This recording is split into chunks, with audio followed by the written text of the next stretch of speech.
Welcome, dear listeners, to our enchanting series of classic fairy tales, narrated to help you relax and unwind. Tonight, we present the intriguing story of the 12 Huntsmen from the Brothers Grimm. Before we begin, we'd love to hear from you. Please leave a comment below and share your thoughts. Let us know which fairy tale you'd like to hear next.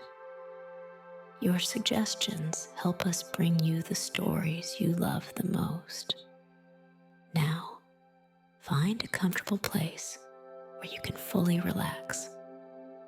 Nestle into your favorite chair, lie down on your bed, or cozy up with a warm blanket. Take a few deep breaths, inhaling slowly through your nose and exhaling gently through your mouth. Let the calmness wash over you with each breath. Close your eyes if you wish, and let your mind drift into the magical world of fairy tales. As soft ambient music plays in the background, let my voice guide you through the captivating tale of the 12 Huntsmen, a story about love, loyalty, and clever disguises. The 12 Huntsmen. There was once a king's son who had a bride whom he loved very much. And when he was sitting beside her and very happy, news came that his father lay sick unto death and desired to see him once again before his end. Then he said to his beloved, "I must now go and leave you. I give you a ring as a remembrance of me. When I'm king, I will return and fetch you."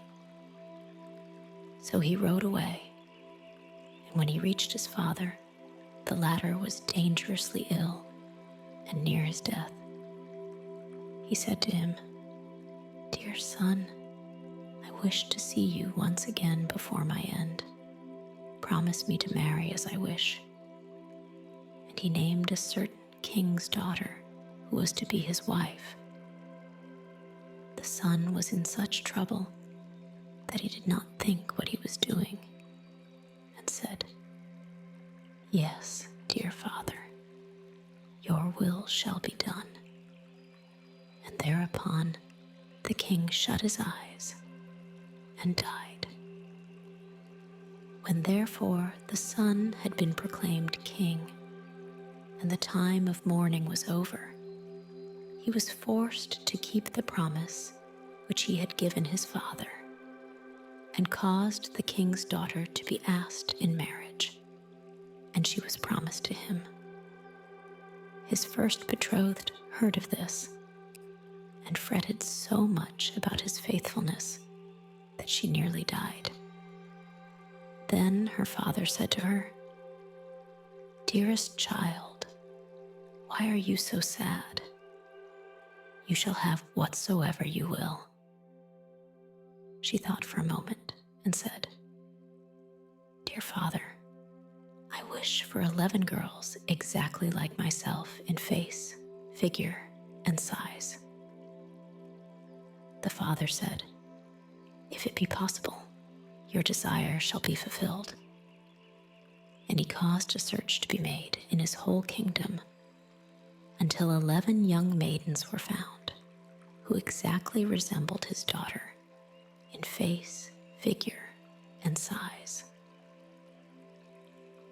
When they came to the king's daughter, she had 12 suits of huntsmen's clothes made, all alike, and the 11 maidens had to put on the huntsman's clothes, and she herself put on the 12th suit.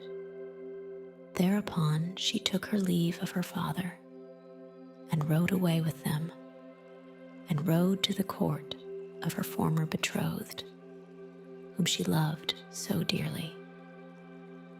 Then she asked if he required any huntsmen, and if he would take all of them into his service. The king looked at her and did not know her, but as they were such handsome fellows, he said yes, and that he would willingly take them. And now they were the king's 12 huntsmen. The king, however, had a lion which was a wondrous animal, for he knew all concealed and secret things.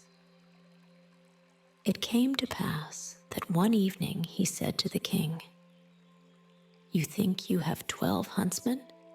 "Yes," said the king, "they are 12 huntsmen."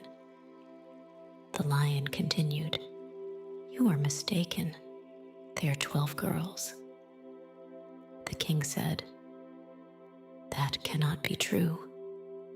How will you prove that to me?" "Oh, just let some peas be strewn in the antechamber," answered the lion, "and then you will soon see. Men have a firm step, and when they walk over peas, none of them stir, but girls trip and skip and drag their feet, and the peas roll about." The king was well pleased with the counsel and caused the peas to be strewn. There was, however, a servant of the king's who favored the huntsmen, and when he heard that they were going to be put to this test, he went to them and repeated everything and said, "The lion wants to make the king believe that you are girls." Then the king's daughter thanked him and said to her maidens, "Show some strength and step firmly on the peas." So next morning, when the king had the 12 huntsmen called before him, and they came into the antechamber where the peas were lying, they stepped so firmly on them and had such a strong, sure walk that not one of the peas either rolled or stirred. Then they went away again, and the king said to the lion, "You have lied to me. They walk just like men." The lion said, "They have been informed that they were going to be put to the test and have assumed some strength. Just let 12 spinning wheels be brought into the antechamber, and they will go to them and be pleased with them, and that is what no man would do." The king liked the advice and had the spinning wheels placed in the antechamber. But the servant, who was well disposed to the huntsmen, went to them and disclosed the project. So when they were alone, the king's daughter said to her 11 girls, "Show some constraint and do not look round at the spinning wheels." And next morning, when the king had his 12 huntsmen summoned, they went through the antechamber and never once looked at the spinning wheels. Then the king again said to the lion, "You have deceived me. They are men, for they have not looked at the spinning wheels." The lion replied, "They have restrained themselves." The king, however, would no longer believe the lion. The 12 huntsmen always followed the king to the chase, and his liking for them continually increased. Now it came to pass that once when they were out hunting, news came that the king's bride was approaching. When the true bride heard that, It hurt her so much that her heart was almost broken, and she fell fainting to the ground. The king thought something had happened to his dear huntsman, ran up to him, wanted to help him, and drew his glove off. Then he saw the ring which he had given to his first bride, and when he looked in her face, he recognized her. Then his heart was so touched that he kissed her, and when she opened her eyes, he said, "You are mine, and I am yours, and no one in the world can alter that." He sent a messenger to the other bride and entreated her to return to her own kingdom, for he had a wife already, and someone who had just found an old key did not require a new one. Thereupon the wedding was celebrated, and the lion was again taken into favor, because after all, he had told the truth. Thank you for joining us for the fascinating tale of the 12 Huntsmen.